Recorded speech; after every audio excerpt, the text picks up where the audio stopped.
할렐루야, 할렐루야. 여호와 하나님께 찬양드립니다.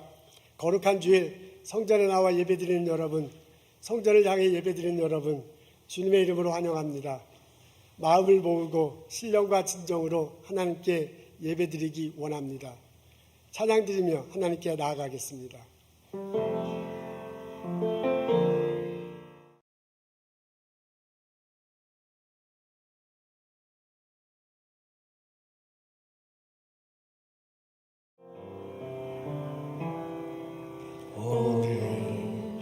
이곳에 계신 성령님 우리에게 말씀하시고 우릴 가르치소서.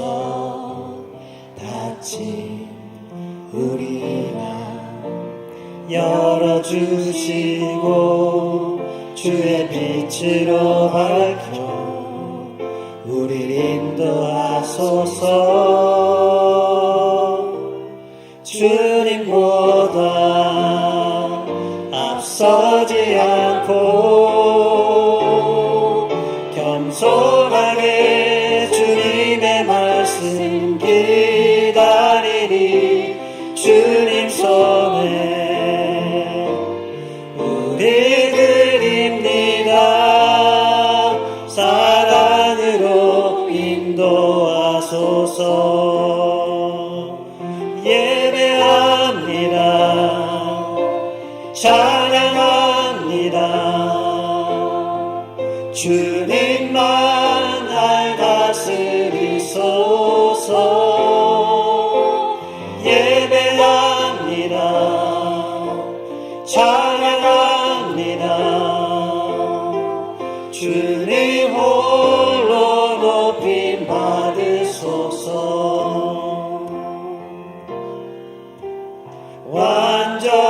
완전하신 나의 주 그의 길로 날 인도하소서.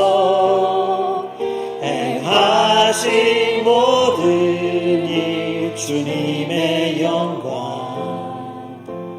다 경배합니다.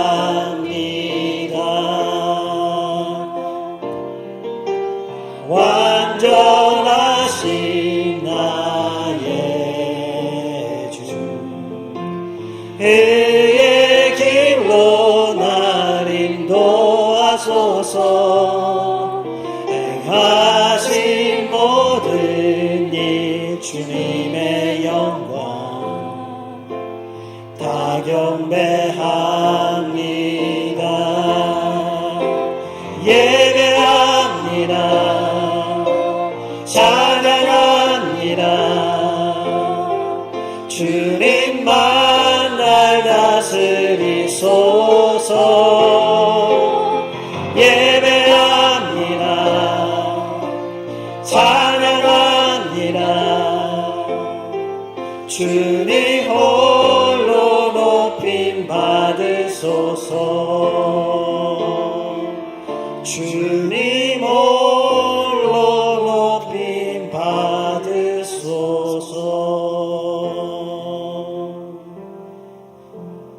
사도신경으로 신앙 고백하시겠습니다. 전능하사 천지를 만드신 하나님 아버지를 내가 믿사오며 그의 외아들 우리 주 예수 그리스도를 믿사오니 이는 성령으로 잉태하사 동정녀 마리아에게 나시고 본디오 빌라도에게 고난을 받으사 십자가에 못 박혀 죽으시고 장사한 지 사흘 만에 죽은 자 가운데서 다시 살아나시며 하늘에 오르사 전능하신 하나님 우편한 자 계시다가 저리로서 산자와 죽은 자를 심판하러 오시리라. 성령을 믿사오며 거룩한 공예와 성도가 서로 교통하는 것과 죄를 사하여 주시는 것과 몸이 다시 사는 것과 영원히 사는 것을 내가 믿사옵나이다. 아멘.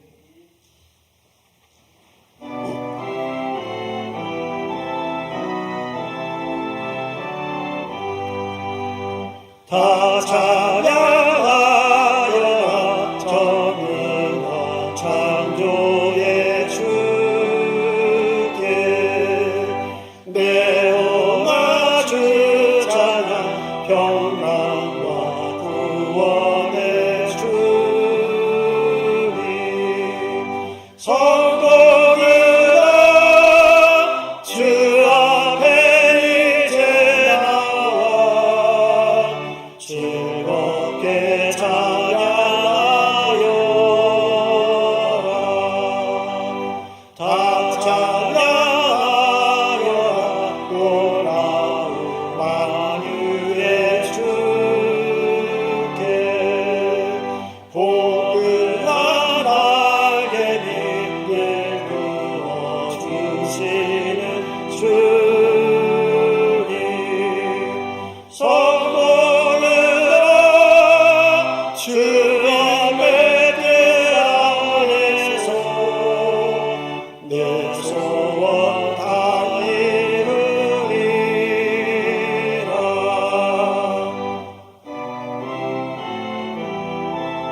다 찬양하여라 온 몸과 마음을 가져 이 세상 만물이 주 앞에 다 나와 찬양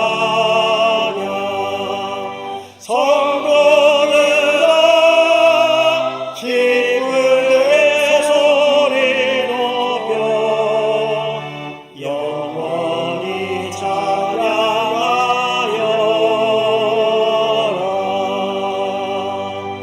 아멘.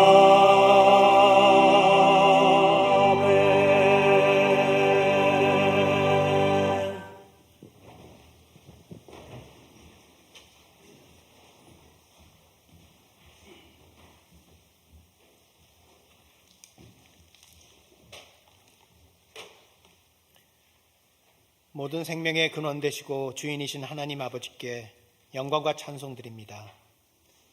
이렇게 감사하게도 주일 예배를 한자리에 모여 드릴 수 있는 여기 있는 성도들은 물론 여러 다른 사정으로 예배에 나오지 못한 형제 자매들이나 주님을 아직 알지 못하는 영혼들도 주께서 친히 살피시는 것을 믿습니다. 주님의 계획 가운데 주님께 나아갈 구원받을 그 길을 준비하여 주신 것을 믿습니다.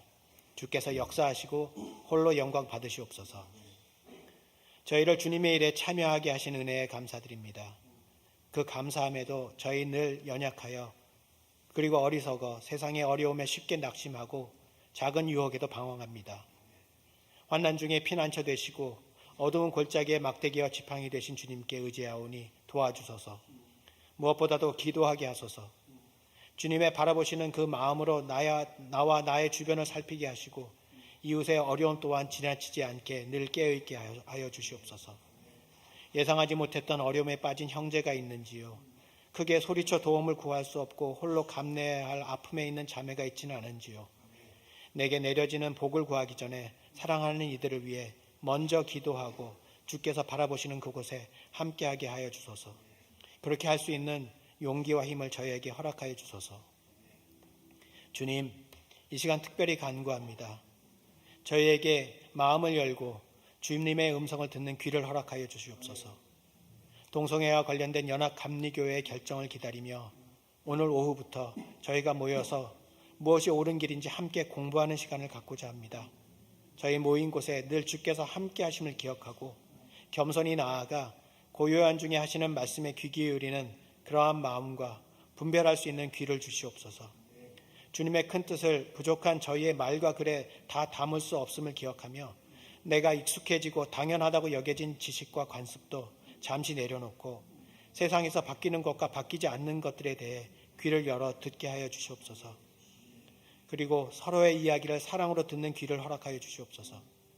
내가 아는 것이 전부가 아님을 잊지 말게 하시고 주님을 닮아 주님의 몸된 교회에 지체된 이들의 이야기임을 기억하며 서로 귀 기울이는 마음을 주시옵소서. 기도하는 마음으로 함께하게 하여 주시옵소서. 저희에게 거룩하라 하시고 또 화평하라고 하신 주님의 말씀을 되새깁니다. 진정한 거룩과 평화는 사람의 힘이 아닌 오직 저희를 사랑하사 죄가 없으시나 친히 낮아지셔서 십자가의 희생을 감당하신 그리스도를 통해서만 가능했음을 기억합니다. 이 모든 구하는 것 바로 그 예수 그리스도의 이름으로 기도드립니다.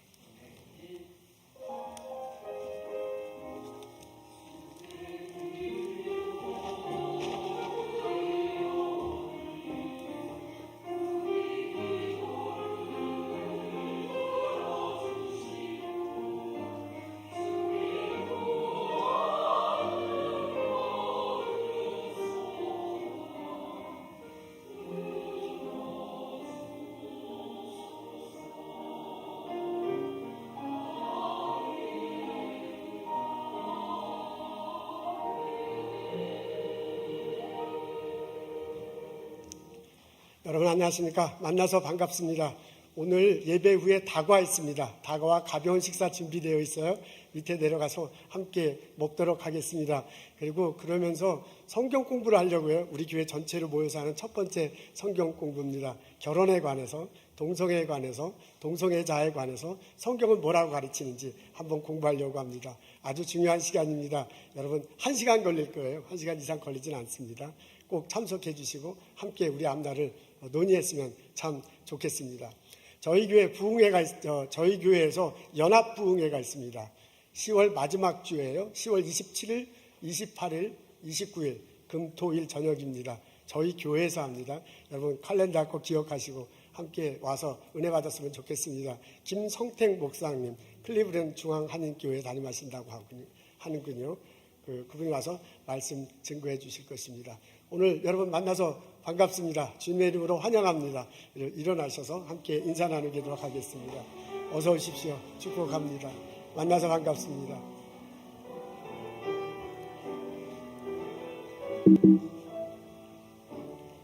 감사합니다. 어서 오십시오.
찬양 감사드립니다.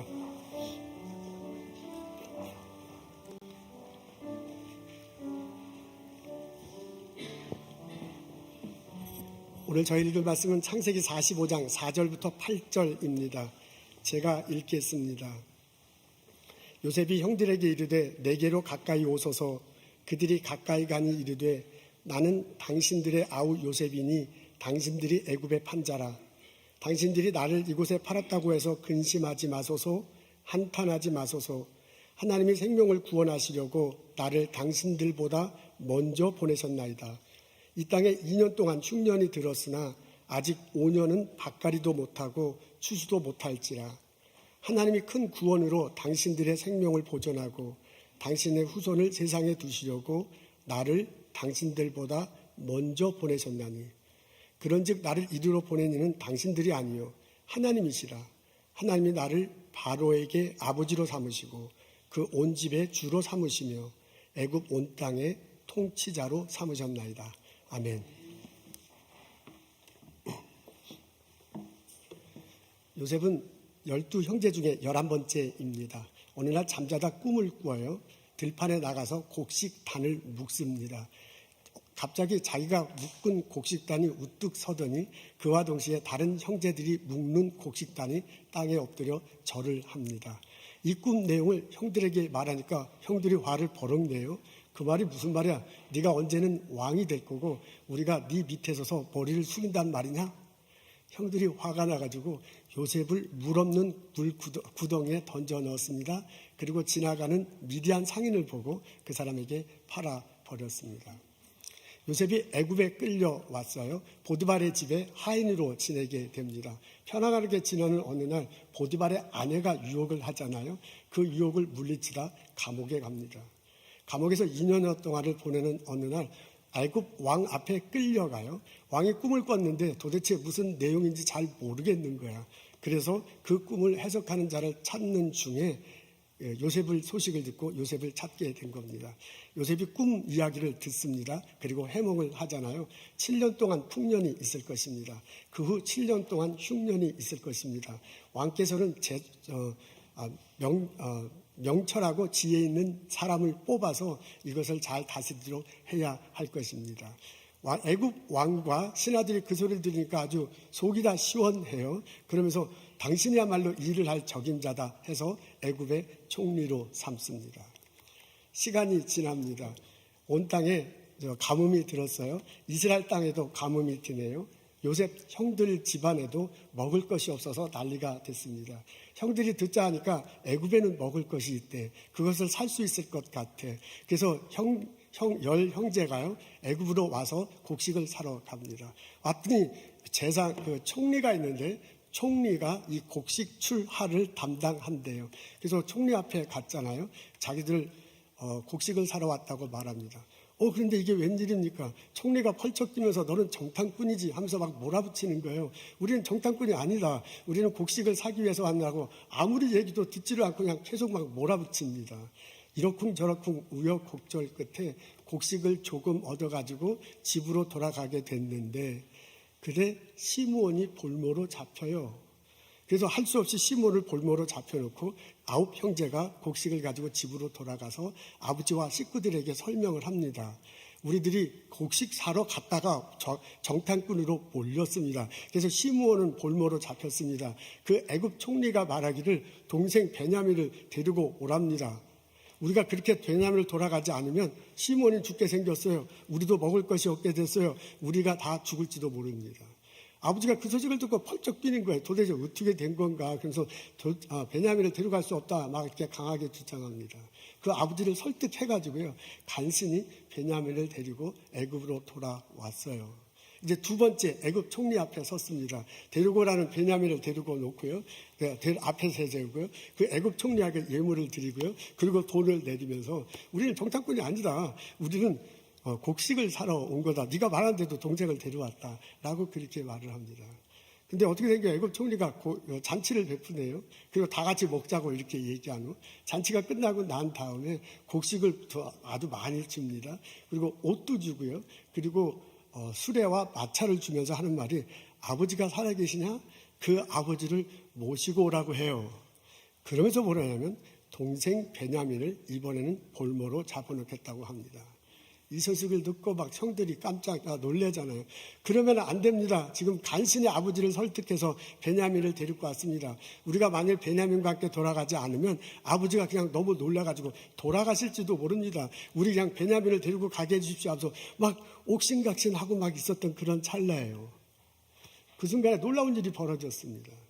그 애굽 총리가 울잖아요. 그리고 자기가 요셉이라고 말해요. 예전에 자기들이 팔아버렸던 그 동생 요셉이라고 말합니다. 이번에는 형들이 깜짝 놀래요. 무슨 귀신에 홀린 듯이 아무 말도 못하고 서 있게 됐습니다. 동생은 높은 위치에 있네요. 형들은 낮은 위치에 있습니다. 한때 미워하던 사람과 미움을 받던 사람과 미워하던 사람들이 만났어요. 한때 죽을 뻔했던 사람과 죽이려고 했던 사람이 만났어요. 저 사람은 죽었구나 라고 생각한 사람은 살아있고요. 내가 평생 살 것 같은 형들은 죽게 생겼습니다. 공포가 돕니다. 그리고 죽음의 그림자가 드리웁니다. 여러분, 만일 여러분이 그런 상황에 처해지게 된다면 어떤 행동을 하겠습니까? 요셉의 형들은 요셉 그 12 형제들은 세 가지 반응을 보입니다. 첫 번째, 르우벤과 여러 형제들은 내 탓이다. 이런 일이 벌어진 건 너 탓이다. 라는 그런 태도를 보입니다. 이 사람들이요, 자기들이 막 정탐꾼에 몰려있을 때 서로 히브리 말로, 애굽 사람이 자기네 말 못 들을 거라고 생각하고 서로 히브리 말로 왜 이런 일이 벌어졌는가 막 논의하기 시작했어요. 우리 이렇게 어렵게 됐는데 이게 뭐가 잘못해서 이런가 라고 이렇게 생각을 하다가 옛날 우리가 아우를 버린 것이 생각나. 그때 그 아우가 막 살려달라고 했는데 그 아우를 미디안 상인에게 팔아버렸거든요. 그래서 이런 일이 있는가 보다 하고 서로 막 그런 일에 대해서 얘기합니다. 그때 첫째 형이 르우벤이요. 르우벤이 나서서 뭐라면 그때 내가 팔지 말라고 하지 않았느냐. 내가 팔지 말라고 한데 내가 팔지 않았으면 이런 일이 벌어졌지 않은데 니들이 팔자고 해서 벌어진 거다. 그래서 우리가 핏값을 받는 거다라고 말합니다. 그때 르우벤 형이 팔지 말라고 말한 거는 사실이에요. 그렇다고 하지만 이런 상황에서 니네들 때문에 이런 일이 벌어졌다. 큰 형이 할 만한 짓은 아니잖아요. 근데 큰 형이 막 니네들 때문에 이런 일 때문에 벌어졌다라고 그렇게 말을 합니다. 두 번째로 애굽의 총리가 된 요셉에 왔을 때 이렇게 식사를 하잖아요. 그리고 난 다음에 곡식을 많이 주고요. 그리고 곡식을 많이 주고 옷과 수레와 말을 이렇게 주면서 너 알아버지 살아계시냐? 그 아버지를 모시고 오라고 그래요. 그러면서 요셉이 뭐라고 했냐면 너희들 갈 때 싸우지 말라라고 간곡히 부탁을 해요. 그 말은 뭐냐면 그 형제들이 요셉 앞에 있을 때 계속 싸운 거야. 네 때문에 너 때문이야. 너희 탓 때문에 우리가 이런 일이 벌어졌다라고 그렇게 싸운 것이라고 할 수 있습니다. 르우벤과 열 형제들은 내 탓이다 하는 태도를 보입니다. 두 번째, 내 탓이다 하는 태도를 보인 사람이 있습니다. 유다가 그렇습니다. 유다는 처음에 내 탓이다. 유다가 요셉이 물구덩이에 던져 있을 때 그 물구덩이에 던져 있으면 그냥 죽을지도 모를 것 같아요. 그래서 미디안 상인 지나가는 것을 보고 미디안 상인에게 팔자고 했던 사람이 유다입니다. 만일 유다의 제안대로 하지 않았다면 요셉은 그 물구덩이에 갇혀가지고 굶어 죽었거나 아니면 동물에 물어 뜯겨 죽었을지도 모릅니다. 유다가요, 나중에 그 애굽 총리를 처음 만나고 난 다음에 시몬을 놔두고 나중에 베냐민을 데리고 오라고 할 때 다시 돌아가서요, 아버지하고 가족을 설득시킨 사람이 유다입니다. 유다가요, 설명을 해요.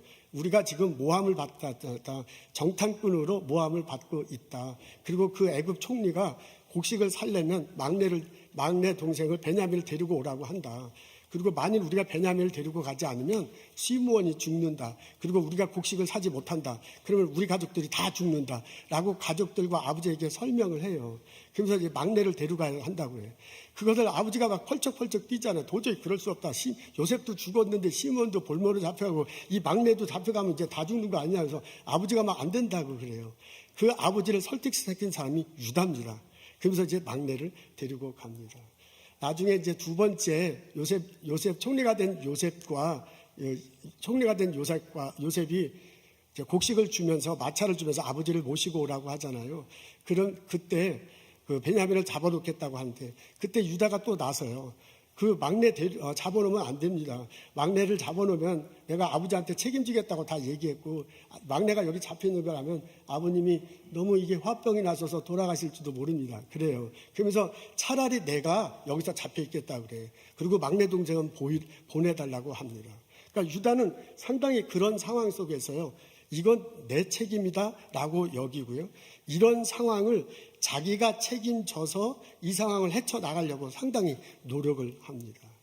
유다는 12형제 중에 유다는 내 탓이다 라고 그렇게 말합니다. 12형제 중에 한 사람은 이것은 주 탓이다 라고 말합니다. 그게 누구냐면 요셉이에요. 요셉이 그런 상황에 빠져 있을 때 형들이 막 옥신각신할 때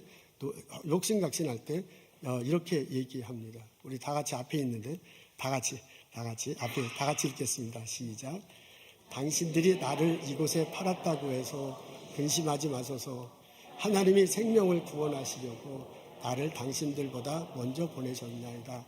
형들이 막 놀라가지고 귀신에 홀린 듯이 서 있으니까 이제 죽었구나라고 하는 거니까 그 형들에게 하는 소리예요. 여러분 근심하지 말라. 여러분 한탄하지 말라. 그렇게 얘기하면서 내가 여기에 온 것은 당신들 때문에 온 게 아니다. 당신들이 팔아서 온 게 아니라 하나님이 나를 보내셨다. 그렇게 말합니다. 그리고 내가 여기에 온 목적은 하나님이 형들에게 죽을 것 같으니까 이곳에 보낸 것이 아니다. 하나님이 나로 하여금 생명을 살리게 하기 위해서 하나님이 나한테 이곳에 보내셨다. 라고 그렇게 말합니다. 그러니까 형들은 그 상황에서 들으세요. 형들은 그 상황에서 10명은 내 탓이다 막 하는 그런 상황이에요. 그 중에 한 사람 유다만이 내 탓이다 하는 그런 상황이에요. 그런 상황에서 뭐라고 하냐면 그것은 내 탓도 아니고 내 탓도 아니고 주 탓이다. 이건 하나님이 계획하시고 인도하셔서 우리가 이곳에 온 것이다 라고 형제들에게 말하고 있습니다. 여러분 어떻습니까? 여러분들이 만일 이런 상황에 빠진다면 여러분들은 어떤 태도를 취하겠습니까? 그런 상황 속에 내가 있다면 그것은 내 탓이다 라고 말하겠습니까? 아니면 그것은 내 탓이다 라고 말하겠습니까? 아니면 그것은 주 탓이다. 하나님의 계획하십니다 라고 말하겠습니까? 우리도 살아가다 보면 여러 가지 갈등의 순간에 빠질 수 있습니다. 때로 집안에 어려움을 겪어서 서로 다툴 수도 있습니다. 집안에 갑자기 경제적으로 힘들어질 수도 있네요. 자녀 때문에 마음고생 할 수도 있습니다. 집안 온 재산을 털어서 스몰 비즈니스를 새로 열었는데 쫄딱 망하게 생길 수도 있습니다. 그러면 살아가는 우리들이 서로 다투기가 참 쉬운 그런 상황입니다. 우리가 일터에서 일을 하는데도 이런 일은 벌어질 수 있어요. 다 같이 함께 일하고 연구하고 그러잖아요. 그래서 함께 의논하고 했는데 서로 의견이 다를 수도 있습니다. 그 일하는 프로세스가 서로 마음에 들고 마음에 안 들 수도 있어요. 펀드가 반드시 올 거라고 생각했는데 갑자기 안 올 수도 있습니다. 그리고 우리가 계획한 대로 일의 결과가 나타나지 않을 수도 있어요. 그럼 함께 일한 사람들이, 함께 있는 팀원들이, 실험실에 있는 사람들이 마음 상하죠. 그리고 이러쿵저러쿵 서로 다툴 수도 있습니다. 평안한 이 마을이 갑자기 사건 사고가 많이 발생할 수도 있고요. 화평했던 교회가 이슈가 생길 수도 있지요. 이 온 나라가 서로 다른 정치적 입장 때문에 시끄러울 수도 있습니다. 우리도 살아가다 보면 이런 갈등의 한복판에 서서 이렇게 할지 저렇게 할지 모르는 그런 경우에 도착할 수가 있습니다. 여러분 그때 여러분은 어떤 태도를 취하겠습니까? 우리가 이렇게 된 것은 내 탓이다 라고 말하겠습니까? 아니면 이런 상황에 도착한 것은 내 탓이다 라고 하겠습니까? 아니면 주 탓이다, 하나님의 계획하심과 인도함이 있을 것이다 라고 말하겠습니까? 아마 우리들 대부분은 내 탓이다 라는 행동을 하기가 참 쉽습니다. 우리들은 그렇게 태어났는지도 모릅니다. 이것은 집안에서 보면 돼요. 우리 아들 잘생겼잖아요. 우리 딸 참 이쁩니다. 그리고 공부도 잘해요. 그리고 사회 진출해서 활발하게 행동하고 살아가고 있습니다. 그래서 사람들이 다 내 아들, 내 딸 칭찬해요. 그 아들 왜 그럽니까? 그 딸이 왜 그래요? 다 나를 탓해서 그렇죠. 내가 잘 교육시켜서 그 아들, 딸들에게 다 잘 된 거야. 근데 이제 아들과 딸이 또 잘못될 수도 있잖아요. 공부를 좀 잘했으면 좋겠는데 그러지 못할 수도 있고요. 사회 나가서 건강하게 생활하지 못할 수도 있어. 그거 누구 때문입니까? 그거 너 때문이다.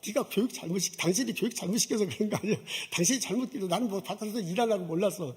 우리가 상대방을 탓하기가 상당히 쉽습니다. 아니, 우리 집이 그렇다는 게 아니라 다른 집을 보니까 그렇다 이제 뭐 그런 집도 있다 그 말입니다. 여러분, 우리 살아가면서요, 어떤 일이 벌어졌을 때 너 때문에 그렇다 핑계 대기가 상당히 쉬운 게 솔직한 우리들의 심정입니다. 우리 중에 어떤 사람은 내 탓이다 라고 그런 말하면서 생활을 할 수도 있겠습니다. 스티븐 코비라는 분이 있습니다. 이분들이 성공하는 사람들의 7가지 습관이라는 책을 지었어요. 우리 미국에서 아주 성공하는 기업가, 학자들, 그리고 지도자들을 다 설문조사를 해서 그 사람들이 어떤 습관과 어떤 태도를 취하는가를 조사한 거예요. 그래서 7가지를 내놔서 이런 사람들이 되게 성공하더라. 첫 번째 습관이 뭐냐면 주도적인 사람이에요. Be proactive. 주도적인 사람들이 되게 성공하더라 라고 그렇게 적어놨습니다. 주도적인 사람들의 행동 방식은요, 자기의 가치관이 분명히 있어요. 자기의 가치관을 기초로 해가지고요, 그리고 분명하게 자기가 의식적으로 선택을 하고 그리고 적극적으로 행동합니다. 다른 말로 얘기하면 자기 감정에 따라서 오늘은 기분이 좋으니까 이렇게, 오늘은 기분이 나쁘니까 저렇게 하는 게 아니에요. 이 사람이 저 말하니까 이쪽으로, 저 사람이 저 말하는가 이러는 게 아니에요. 이 핑계 대고 저 핑계 대지 않아요. 자기의 철학이 분명해. 내가 왜 이런 행동을 하고 내가 왜 이렇게 나가는가를 분명하게 합니다. 그런 사람들은 책임감이 강해요. 그런 사람들에게 일을 맡기면 분명하게 일을 하지요. 그리고 실수를 하면 내가 실수했다고 솔직하게 인정합니다. 그리고 이렇다 저렇게 그리고 어떻게 하든지 그 문제를 해결하려고 해요. 그리고 이렇다 저렇다 핑계를 대지 않는다고 합니다. 그런 사람이 주도적인 사람이다. 그런 사람들이 성공한다. 이제 그거예요. 자기가 조사해서 해보니까. 이러면서 스티븐 코비가 예를 든 사람이 있는데 그게 누구냐면 요셉이에요. 구약 창세기에 보니까 요셉이라는 인물이 나오는데 그 사람이 상당히 아주 주도적인 인물로 대표라고 꼽습니다. 요셉이요, 살아가면서 어려움을 겪잖아요. 거기서 형들과 미디안 상인들에게 원망할 수 있었는데 원망하지 않았어요. 이분이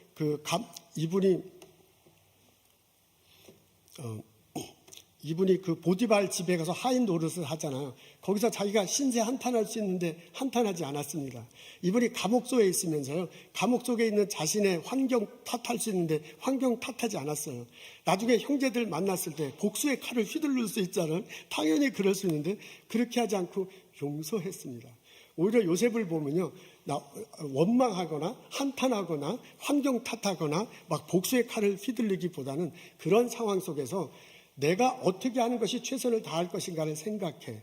어디에 있든지 간에, 감옥소에 있든 하인이 되건 감옥소에 있든 왕 앞에 섰든 내가 최선을 다해서 할 수 있는 그 뭔가를 생각하고 바로 그 일을 했다는 거예요. 그렇게 해서 그것들이 쌓이고 다시 말해서 이 스티븐 코비가 볼 땐 주도적으로 자기 인생을 개척해 나가는 거예요. 그렇게 해서 성공했다라는 그런 말입니다. 이제 그 사람의 말들에 의하자면 우리가 살아가면서 갈등의 순간에 빠졌을 때 너 때문에 이렇다라는 사람들은 이제 실패하기가 굉장히 쉬운 거예요. 근데 이런 미래가 불투명해 어떻게 나갈지 모르는 상황 속에서 내 탓이다 하면서 내가 책임감을 가지고 어떻게 하든지 이것을 해결해 나가려고 하는 사람들은 이제 스티븐 코비의 주장에 의하면 성공할 확률이 굉장히 높다. 그러니까 주도적으로 인생을 살아가는 것이 필요하다라고 그렇게 말합니다. 그러면서 든 얘가 요셉입니다. 여러분, 세 번째로 우리들 중에 극히 많지는 않겠지만 우리 중에 나타날 태도가 하나 있습니다. 그게 뭐냐면 주 탓이다. 하나님, 여기서 말하는 주는 이제 술주자가 아니죠. 술 먹어갖고 어떻게 하다 보니 이게 된 게 아니라 주 하나님, 여호와 탓이다. 하나님이 계획하시고 인도하신 대로 일이 진행된다라고 고백하면서 일을 지나가는 겁니다. 스티븐 코비가 지은 그 책 읽어보면 요셉에 대해서 상당히 많이 잘 분석해 놨어요. 근데 스티븐 코비가 보지 못한 게 있어요. 그게 뭐냐면 요셉이 가진 믿음입니다. 물론 스티븐 코비에게도요, 요셉에게도 스티븐 코비가 지적하는 그런 성품과 생활 습관이 있어. 그렇게 주도적으로 살아. 맞아요. 그래서 그가 성공했어. 근데 그거에 다가 아니에요. 스티븐 코비가 보지 못한 게 있는데 그게 뭐냐면 요셉에게는 믿음이 있었습니다. 하나님이 이 세상을 만드시고 주관한다. 내 삶을 하나님께서 계획하시고 인도하신다. 그 하나님이 나와 함께 하신다. 그 하나님이 나를 통해서 생명을 살리는 일을 하게 하셨다라는 분명한 믿음, 고백, 그런 것이 요셉에게는 있었습니다. 그래서 요셉이 살아갈 때요, 하나님이 요셉과 함께 하십니다. 여러분, 보디발 집에 가서 하인으로 살아가잖아요. 그때 보디발이 요셉이 하는 행동을 가만히 보고 난 다음에 뭐라고 하냐면, 너가 자꾸 여호와 하나님을 얘기하는데 내가 보니까 진짜 여호와 하나님이 너와 함께 하시는구나. 그리고 여호와 하나님이 너의 삶을, 만사를 형통하게 하는구나 라고 보디발이 얘기를 해요. 여러분, 애굽 왕의 앞에 가서 내가 꿈을 해석하는 게 아닙니다. 내가 믿는 여호와 하나님께서 해석해 주실 것입니다 라고 말하면서 7년 풍년 7년 흉년 재상이 있어야 될 거다 이렇게 말하니까요, 애굽 왕이 뭐라고 하면, 네가 말하는 하나님 신에 네가 붙들렸구나 라고 말하면서, 이런 사람을 어떻게 발견할 수 있느냐, 너야말로 가장 적임이다 하면서 총리로 삼는 모습을 볼 수 있습니다. 실제로요, 하나님이 내 삶을 함께 하신다, 하나님이 인도하신다, 하나님이 나를 알고 생명 살리는 일을 하겠다고 고백하며 살아갈 때 하나님이 그와 함께 하시고 그를 인도하시면서 놀라운 일들을 벌려주셨습니다. 이 사람이, 요셉이 그걸 알기 때문에 원망할 수 있는 순간에 원망하지 않아. 한탄할 수 있는 상황에서 한탄하지 않아. 환경을 탓할 수 있는 상황에서 환경을 탓하지 않습니다. 복수의 칼날을 휘두를 수 있는 상황에서 용서해. 이게 내 탓도 아니고 내 탓도 아니다. 이건 주 탓이다. 하나님이 인도하시는 이 순간순간의 일이라고 고백하면서 그렇게 살아가요. 하나님이 그 요셉의 마음을 붙잡아 주잖아요. 그래서 요셉으로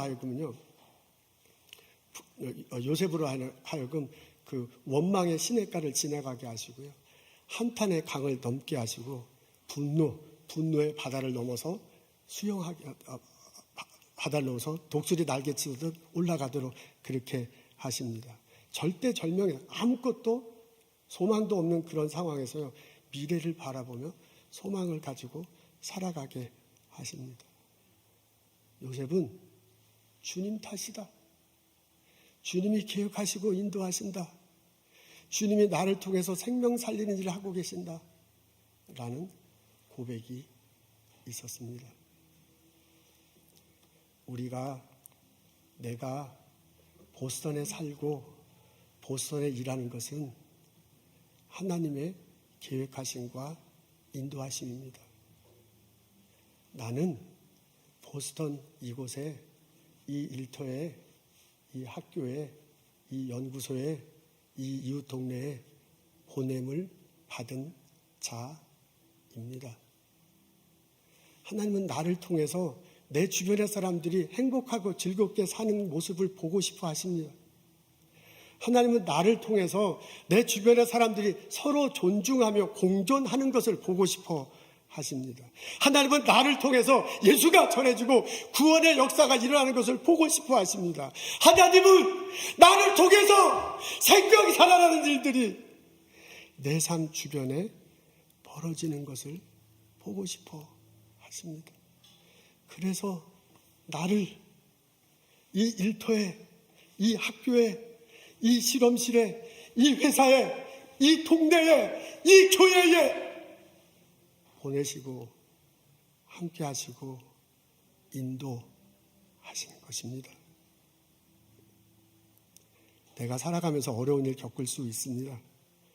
그때마다 내 탓이다, 남 탓이다 라고 말하고 살아간다면 우리 삶 속에는 별로 열매가 맺히지 않을 것입니다. 그 속에는 항상 원망만 있고 한탄만 있고 분노만 있고 그리고 좌절되는 삶밖에 안 돼. 스티븐 코비는 그런 삶이 실패의 삶이라 그 사람 말이에요. 우리들 살아가면서 진퇴양난에 빠졌을 때 내 탓이다 라고 그렇게 말하면서 살아갈 수 있어요. 내가 책임지는 거예요. 내가 이 어려움을 어떻게 하든 나를 통해서부터 헤쳐나가는 거예요. 그걸 프로액티브, 아주 두조적인 삶을 사는 거예요. 스티븐 코비는 그런 삶 속에 그걸 성공할 거래요. 우리 성경적 표현하면 많은 열매가 맺힐 것입니다. 근데 그거보다 더 좋은 삶이 있어. 그거보다도 예수님이 우리들에게 가르쳐준 더 좋은 삶이 있어. 그게 뭐냐면 내 삶이 주 탓이다. 여호와 하나님 때문이다. 여호와 하나님이 이끌어서 내가 왔다 라고 고백하는 거예요. 하나님이 이 세상을 만드셨어. 하나님이 나를 부르셨어. 하나님이 나를 이곳에 보내셨어. 하나님이 내게 맡겨준 일이 있다 라고 고백하면서 인생을 살아가는 것입니다. 그 삶 속에 많은 열매들이 맺힐 것입니다. 그런 우리들 삶이 나를 통해서 축복이 전해져. 주변의 사람들이 행복해져. 요셉의 표현에 의하면 생명 살리는 일들이 막 벌어지는 거예요. 하나님 보기에 아름다운 일들이 내 주변에 벌어질 것입니다. 내일 아침 일터에 나가 일을 시작하기 전에 마음속에 성경을 펴십시오. 내일 아침 실험실에 나가 실험을 하기 전에 요셉과 형제들이 나눈 대화를 묵상해 보십시오. 내일 아침 여러분이 가정에서 일을 하기 전에 요셉이 말했던 말을 곰곰이 생각해 보십시오.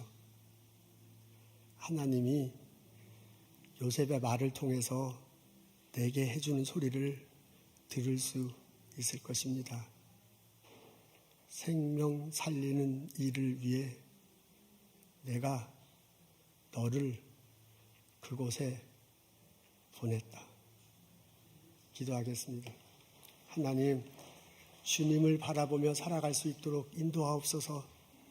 지금 이 순간, 진퇴양난에 빠진 이 순간, 하나님의 뜻이 무엇인가를 묻고 구분하며 살아갈 수 있도록 인도하옵소서. 하나님이 나를 이곳에 보내셨다. 하나님이 나를 통해서 이 세상을 아름답게 만들길 원하신다. 생명 살리는 일을 하게 하신다. 고백하며 살게 하옵소서. 하나님, 나를 통해서 이 땅에 복이 전해지게 하옵소서. 풍성한 열매가 주렁주렁 열릴 수 있도록 도와주옵소서. 감사합니다. 예수님 이름으로 기도합니다. 아멘.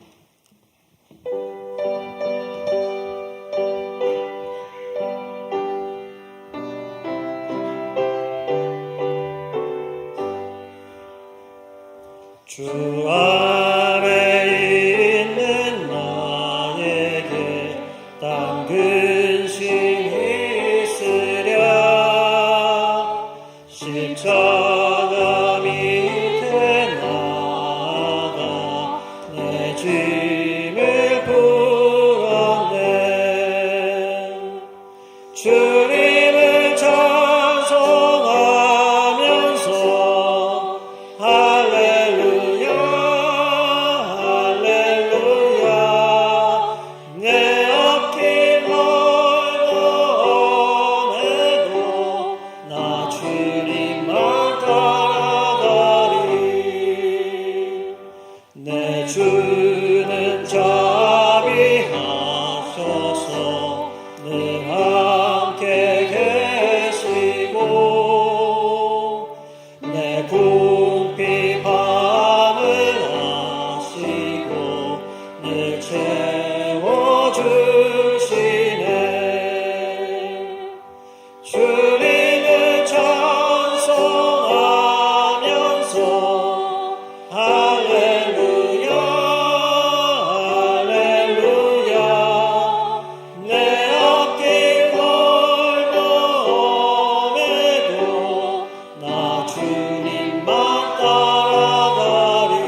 주와 맺은 언약을 영불변하시니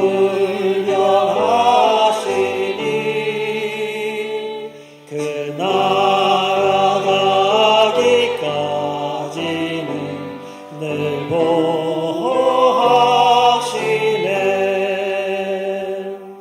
주님을 찬송하면서 할렐루야 할렐루야 내 앞길 멀고 험해도 나 주님만 따라가리.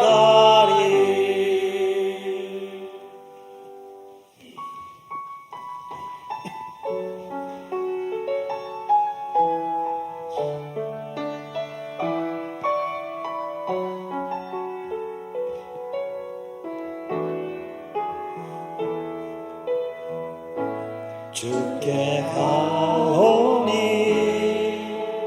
날 새롭게 하시고 주의 은혜를 부어주소서.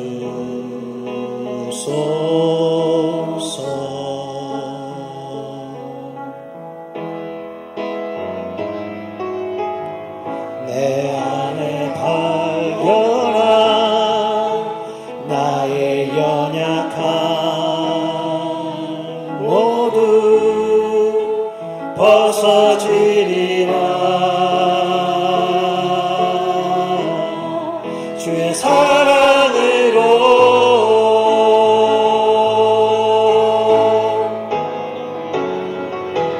주 사랑 나를 붙드시고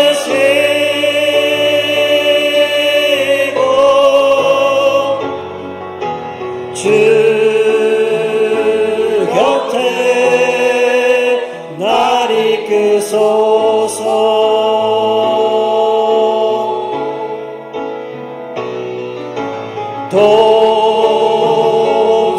독수리 날개쳐 올라가듯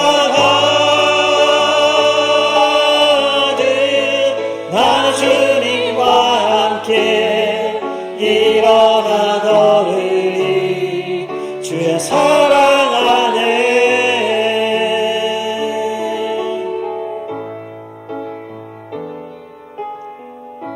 나의 눈 열어 주를 보게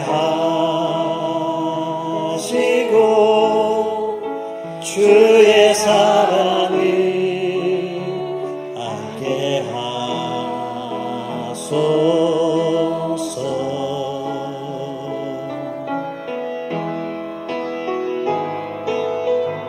매일 나의 삶에 주 뜻 이루어지도록 새롭게 하소서.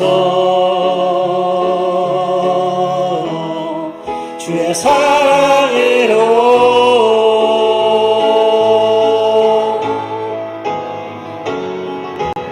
주 사랑 나를 붙드시고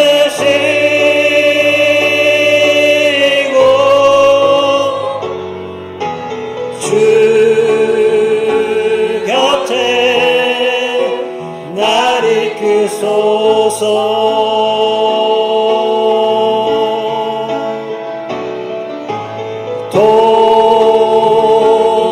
독수리 날개쳐 올라가는 나 주님과 함께 일어나 걸으리. 주의 사랑 안에 주 사랑 나를 붙드시고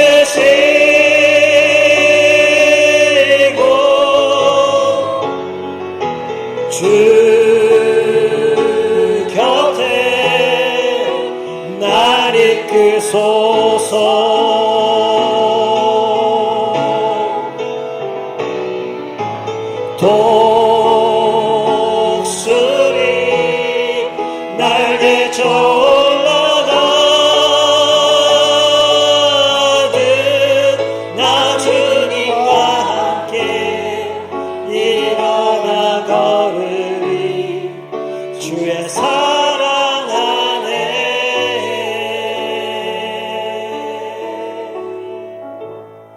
하루하루 걸어가는 것이 쉽지는 않지만은, 하루하루 숨 쉬는 것이 버겁지만은 하나님의 함께 하심을 믿고 감사하며 한 발 한 발 더디고자 합니다. 우리 가족 경제적으로 어려울 때 하나님 함께 하셨습니다. 나의 자녀 힘들고 고통스러워할 때 하나님 함께 하셨습니다. 내가 아프고 지치고 수술 받을 때 하나님 함께 하셨습니다. 내가 보스를 오겠노라, 이 직장을 선택하노라, 내가 이 위치에 있겠노라고 발버둥 치며 찾고자 할 때 하나님이 함께 하셨습니다. 그 하나님께 감사드립니다. 그 하나님께 찬양드립니다. 내가 진퇴양난에 빠져 있더라도 그 하나님이 나를 붙들어 주실 것이다. 그 하나님이 미래에 나의 소망을 갖게 하실 것이다.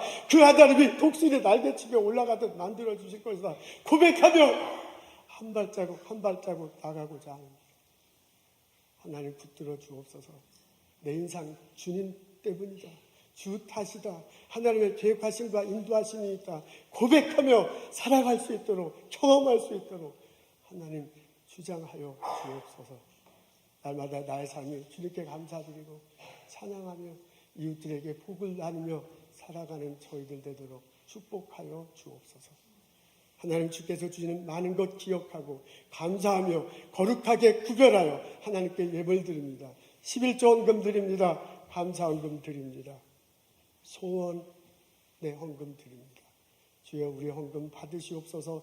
마음과 삶을 받으시옵소서. 들어주시고 축복하시고 하나님 드러나는 곳에 사용하여 주옵소서. 성부 성자 성령의 은혜와 축복과 보살핌이 오늘 예배드리고 돌아가는 우리들 모두에게 지금부터 영원토록 함께 하시길 간절히 축원하옵나이다. 아멘.